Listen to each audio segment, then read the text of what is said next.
Hi everyone, welcome to cam shot. Previous video में हमने sp3d3 hybridisation start कर दिया था, जिसमें हमने ज्योमेट्री देखी थी पेंटागोनल बाइपिरामिडल। अब आपको पता ही है कि ज्योमेट्री पढ़ने के बाद हम लोग उसके शेप स्टडी करते हैं, तो हमने यहाँ पे भी शेप स्टार्ट किए। तो पहला केस लिया हमने 1 lone pair and 6 bond pair, लेकिन इसका स्टेरिक नंबर जो है वो 7 है, जैसे आपको पता ही है। But 7 is the higher steric number, इसको हम लोग हायर स्टेरिक नंबर कंसिडर करते हैं। तो यहाँ से कंसेप्ट थोड़े अलग होंगे। कैसे, मैं आपको बताती हूँ। इसके पहले हमने जितने भी हाइब्रिडाइजेशन देखे उसमें हमने बहुत सारे शेप देखे with different number of lone pair. पहले हम लोग 0 लोन पेयर कंसिडर करते हैं, फिर 1 लोन पेयर, फिर 2 लोन पेयर, लेकिन सब में हमारी ज्योमेट्री सेम ही रहती थी। हमारी ज्योमेट्री कभी चेंज नहीं हुई, because that lone pair always use to participate in hybridization. उसके पास कोई चॉइस नहीं थी। तो अगर लोन पेयर जो है वो हाइब्रिडाइजेशन में पार्टिसिपेट कर रहा है, दैट मीन्स वो हमारे ज्योमेट्री को अफेक्ट करने वाला है। तो that is called stereochemically active lone pair. तो स्टेरिक नंबर 6 तक की सारी हाइब्रिडाइजेशन में लोन पेयर हमेशा कंपल्सरीली हाइब्रिडाइजेशन में पार्टिसिपेट करती थी, और वो स्टीरियोकेमिकली एक्टिव लोन पेयर होती थी। दूसरी कोई चॉइस ही नहीं थी। बट यहाँ से स्टेरिक नंबर 7 ऑनवर्ड्स थोड़ा डिफरेंट हो जाएगा कंसेप्ट, क्योंकि यहाँ पे लोन पेयर जो है वो कंपल्सरीली पार्टिसिपेट नहीं करेगी। यहाँ से दो रास्ते हैं। लोन पेयर जो है वो पार्टिसिपेट कर सकता है, that means included in hybridization, या तो फिर नहीं पार्टिसिपेट कर सकता, that is exclusion of lone pair.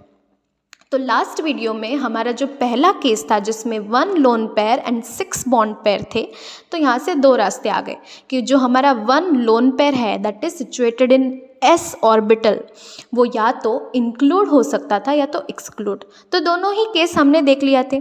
Inclusion of lone pair में हमने देखा कि जो लोन पेयर था बेचारा ना अंदर रह पा रहा था ना बाहर। इट शोड एक फेशियल एक्सपेंशन, जिसकी वजह से जो शेप एंड ज्योमेट्री थी वो बहुत ही कॉम्प्लिकेटेड एंड वियर्ड हो गई थी। ठीक है। फिर दूसरा केस था एक्सक्लूजन ऑफ लोन पेयर। जब इंक्लूड हो रहा था लोन पेयर तो ज्योमेट्री बन रही थी sp3d3, that is capped octahedral geometry, क्योंकि s ऑर्बिटल में ही हमारा लोन पेयर है, and inclusion of lone pair leaded to sp3d3 hybridization. लेकिन दूसरा जो केस है वो था एक्सक्लूजन ऑफ लोन पेयर, मतलब हमारा लोन पेयर जो है वो पार्टिसिपेट नहीं कर रहा। उसमें जो लोन पेयर था वो मॉलिक्यूल के अंदर सिंक्ड रहता था, दबा हुआ। उसमें हाइब्रिडाइजेशन होता था p3d3 because s is excluded, और उसमें ज्योमेट्री बन रही थी परफेक्ट ऑक्टाहेड्रल। आपने नोटिस किया यहाँ पे ज्योमेट्री बदल गई। जब 7 बॉन्ड पेयर थे एंड 0 लोन पेयर थे तो ज्योमेट्री थी पेंटागोनल बाइपिरामिडल, लेकिन यहाँ पे when we excluded lone pair out of hybridization, तो हाइब्रिडाइजेशन हो गया p3d3 एंड ज्योमेट्री हो गई परफेक्ट ऑक्टाहेड्रल। तो जैसे इंक्लूजन ऑफ लोन पेयर में sp3d3 के साथ हमें देखने मिलता है फेशियल एक्सपेंशन, वैसे एक्सक्लूजन ऑफ लोन पेयर में p3d3 हाइब्रिडाइजेशन के साथ हमें देखने मिलता है shielding stabilisation bye lone pair. अब आपके मन में ये क्वेश्चन आना चाहिए था। मैंने आपको लास्ट वीडियो में बताया था कि जब साइड एटम्स बहुत बड़े होंगे तो जनरली p3d3 ही हाइब्रिडाइजेशन होगी। क्यों? बिकॉज इसमें फेशियल एक्सपेंशन पॉसिबल नहीं होगा। जो लोन पेयर है वो फ्लोरीन जैसे एटम्स, जब छोटे छोटे एटम्स हो गए साइड एटम्स, तो उसके अंदर बाहर कर सकती है। बट जब बड़े हो जाएंगे एटम्स, उसकी साइज़ बढ़ जाएगी, तो उसके बीच में इतनी जगह नहीं रहेगी जहाँ से लोन पेयर आ जा सके, अंदर बाहर कर सके। तो इसीलिए हमेशा जब side atoms chlorine, bromine, iodine ऐसे होंगे तो ज्योमेट्री p3d3 ही होगी। sp3d3 वो प्रेफर नहीं करेगा, बिकॉज इधर फेशियल एक्सपेंशन, मैं बार बार रिपीट कर रही हूँ, फेशियल एक्सपेंशन पॉसिबल नहीं है। तो आपके मन में यहाँ पे ये क्वेश्चन आना चाहिए था कि अगर फेशियल एक्सपेंशन पॉसिबल नहीं है, ये तो हम समझ चुके, मतलब जो लोन पेयर होगी वो सिंक्ड रहेगी, सिंक्ड लोन पेयर, वो हाइब्रिडाइजेशन में कहीं इंटरप्ट भी नहीं करेगी और ज्योमेट्री एंड शेप में भी डिस्टर्ब नहीं करेगी। दैट मीन्स वो inactive, stereochemically inactive lone pair कहलाएगी। लेकिन अगर बड़े बड़े एटम्स है एंड परफेक्ट ऑक्टाहेड्रल बन रहा है तो उन सब के बीच में रिपल्शन कैसे नहीं हो रहा? आपके दिमाग में ये क्वेश्चन आया था? अगर बड़े बड़े है हमारे side atoms and perfect octahedral का मतलब क्या होता है कि 90 डिग्री एंगल, अगर 90 डिग्री एंगल पे 6 बड़े बड़े एटम्स सिचुएटेड है तो उनके बीच में रिपल्शन कैसे नहीं हो रहा? ये परफेक्ट एंड स्टेबल ऑक्टाहेड्रल कैसे हो सकता है? तो जो लोन पेयर हमने अंदर धकेल दी मॉलिक्यूल के अंदर, which is synced lone pair, इसकी वजह से ये मॉलिक्यूल स्टेबल रहता है। उसको कहते हैं shielding stabilization by lone pair, which is, मैं फिर से रिपीट करती हूँ, which is observed when the lone pair is excluded out of hybridization, और हाइब्रिडाइजेशन बन जाएगी P3D3। ओके, तो एग्जैक्टली क्या होता है कि जैसे ही साइड एटम्स बड़े हैं तो लोन पेयर अंदर समा जाएगी, मॉलिक्यूल में सिंक रहेगी, तो ये सिंक्ड लोन पेयर जो है वो न्यूक्लियस के Z इफेक्टिव को शील्ड कर देगी। अब ये इतने हद तक शील्ड कर देती है कि ये जो बॉन्ड लेंथ है ना, ये बॉन्ड लेंथ जो है बड़ी हो जाती है। You all must know that जैसे ही Z इफेक्टिव कम होता है, Z इफेक्टिव क्या है? न्यूक्लियस का पकड़। जो न्यूक्लियस का अट्रैक्शन पावर है वो ये लोन पेयर, दबी हुई लोन पेयर इस बाहर के एटम्स तक पहुंचने नहीं देगी। इससे क्या होगा कि ग्रिप जो है उनके ऊपर वो लूज हो जाएगी और ये बॉन्ड लेंथ जो है वो बड़ी हो जाएगी। तो ये 6 के 6 साइड एटम्स दूर हो जाएंगे। तो दूर हो जाएंगे तो जाहिर सी बात है कि ऑक्टाहेड्रल की जो साइज़ है वो बड़ी हो जाएगी, और उससे क्या होगा कि इन सब के बीच में जो गैप है वो बढ़ जाएगा। तो रिपल्शन की कोई गुंजाइश ही नहीं रहती और ये एक स्टेबल परफेक्ट ऑक्टाहेड्रल के फॉर्म में एग्जिस्ट कर सकता है। मैं आपको फिर से समराइज़ कर दूं, जो हमने P3D3 में एक्सक्लूड कर दिया लोन पेयर को, वो मॉलिक्यूल के अंदर सिंक हो जाएगी। सिंक होते ही वो न्यूक्लियस जो है वो सबको पकड़ के रखता है, सारे इलेक्ट्रॉन्स को, सारे एटम्स को, तो उसको बोलते हैं Z इफेक्टिव। तो न्यूक्लियस की पकड़ कमज़ोर हो जाएगी। वाई? बिकॉज जो लोन पेयर है वो शील्ड कर देगी। शील्ड का मतलब है वो बीच में आ जाएगी, तो वो ऐसे बीच में आ जाएगी कि न्यूक्लियस की पकड़ इन 6 एटम्स पे बहुत ही लूज़ हो जाएगी, जिसकी वजह से वो इतना नहीं खींच पाएगी जैसे वो जितना वो पहले खींचता था। इसकी वजह से ये थोड़े दूर चले जाएंगे, बॉन्ड लेंथ जो है वो लंबी हो जाएगी। जब यहाँ पे फ्लोरीन होंगे तो बॉन्ड लेंथ छोटी होगी, लेकिन जब क्लोरीन ब्रोमीन होंगे तो बॉन्ड लेंथ बड़ी होगी। अब आप इसकी वजह समझ सकते हैं कि क्यों इनकी बॉन्ड लेंथ बड़ी होती है।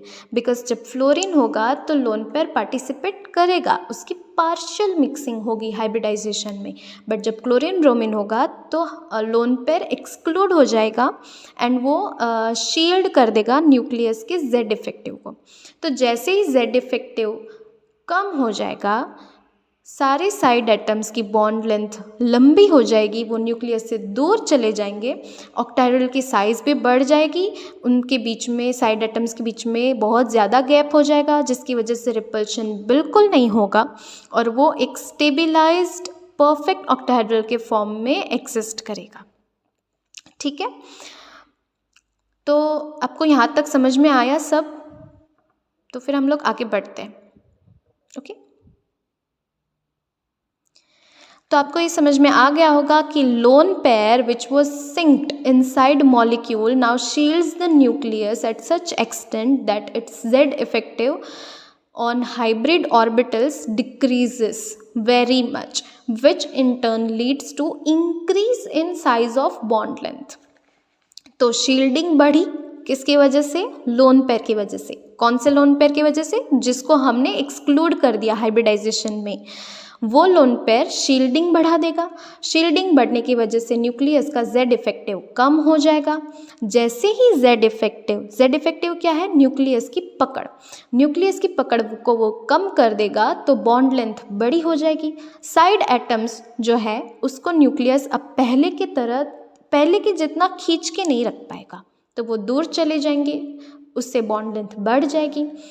बॉन्ड लेंथ बढ़ जाएगी तो सारे एटम्स के बीच में जो गैप था वो बहुत बढ़ जाएगा, जिससे रिपल्शन बहुत कम हो जाएगा। एंड रिपल्शन के कम होते ही अल्टीमेटली स्टेबिलिटी जो है वो बढ़ जाती है। तो इसी को हम लोग कहते हैं shielding stabilisation bye lone pair. तो ये था हमारा 1 lone pair and 6 bond pair का केस। ओके, जब इंक्लूजन ऑफ लोन पेयर होगा तो फेशियल एक्सपेंशन, एंड जब एक्सक्लूजन ऑफ लोन पेयर होगा तो शील्डिंग स्टेबिलाइजेशन। तो ये लोन पेयर या तो आबाद कर देगी मॉलिक्यूल को या तो बर्बाद कर देगी। ओके, तो दोनों केस आपको समझ में आ जाने चाहिए। दूसरा केस हम लोग देखते हैं जहाँ पे लोन पेयर 2 है एंड बॉन्ड पेयर 5। तो जैसे हमने दूसरे हाइब्रिडाइजेशन में देखा, यहाँ पे सेम है कि दोनों लोन पेयर जो है वो 180 डिग्री पे ही होंगे। अब इसकी 2 वजह है, ठीक है। पहली वजह तो ये है कि अगर वो 180 डिग्री पे रहेंगे तो दूर दूर रहेंगे और दोनों का जो रिपल्शन है वो आपस में कैंसिल आउट हो जाएगा, तो इससे ज्योमेट्री कुछ अफेक्ट नहीं होगी, ठीक है। और 180 पे वो रिपेल भी नहीं करेंगे तो वो स्टेबल रहेगी। एंड दूसरा मेजर रीज़न ये है कि हमने पेंटागोनल ज्योमेट्री पढ़ते हमने पहली चीज़ ये देखी थी कि हमारा जो %s कैरेक्टर है वो यहाँ पे एक्सियल पे है। जैसे टीबीपी में हमने देखा था कि %s कैरेक्टर इक्वेटोरियल पे ज़्यादा था, यहाँ पे एक्सियल पे ज़्यादा है। तो आपको तो पता है कि लोन पेयर सबसे बड़ा S फाइल है, वो वहीं पे रहेगा जहाँ पे %s कैरेक्टर ज़्यादा है। तो यहाँ पे %s कैरेक्टर एक्सियल में ज़्यादा है तो हमेशा वो एक्सियल पे ही रहेगी, और 180 डिग्री पे है तो वो स्टेबल भी रहेगी, ज्योमेट्री को डिस्टर्ब भी नहीं करेगी। तो that is the only possible way 2 lone pair को हम सेट कर सकते हैं, ठीक है। तो इसका शेप जो होगा, ज्योमेट्री तो पेंटागोनल बाइपिरामिडल ही रहेगी, बिकॉज ये दोनों लोन पेयर जो है वो पार्टिसिपेट करेगी हाइब्रिडाइजेशन में, तो वो तो पेंटागोनल बाइपिरामिडल ही बनेगी। ये पेंटागोनल प्लेनर और इसके ऐसे परपेंडिकुलर लोन पेयर होगी। ओके, तो ये हो जाएगा पेंटागोनल बाइपिरामिडल ज्योमेट्री। और शेप में हम लोग ये दोनों लोन पेयर को इग्नोर कर देंगे, तो बचेगा क्या, ये पेंटागोनल प्लेनर। पेंटागोनल प्लेनर उसमें 5 एंगल होंगे 72 डिग्री के एंड 5 एंगल होंगे 144 डिग्री के। तो ये ऐसे एक प्लेन में ही होंगे 6 के 6 एटम। यहाँ पे सेंटर एटम, उससे 5 एटम्स साइड एटम्स जो है वो जुड़े हुए रहेंगे, that is pentagonal planar. And इसका ये एक ही एग्जाम्पल है, that is xenon F5। And minus की ज़रूरत इसलिए पड़ी क्योंकि इसके पास 8 इलेक्ट्रॉन होते हैं, जिसमें से 5 वो फ्लोरीन के साथ यूज़ कर लेगा, तो बच जाएंगे 3। एक कम पड़ेगा क्योंकि हमें 2 लोन पेयर चाहिए, तो एक वो उधार ले लेगा, तो हो जाएंगे 2 loan pair and 5 bond pair. तो आपको यहाँ तक के कंटेंट में कहीं पे भी कोई भी प्रॉब्लम है, कोई भी डाउट है, तो please feel free to ask, I am always here to help.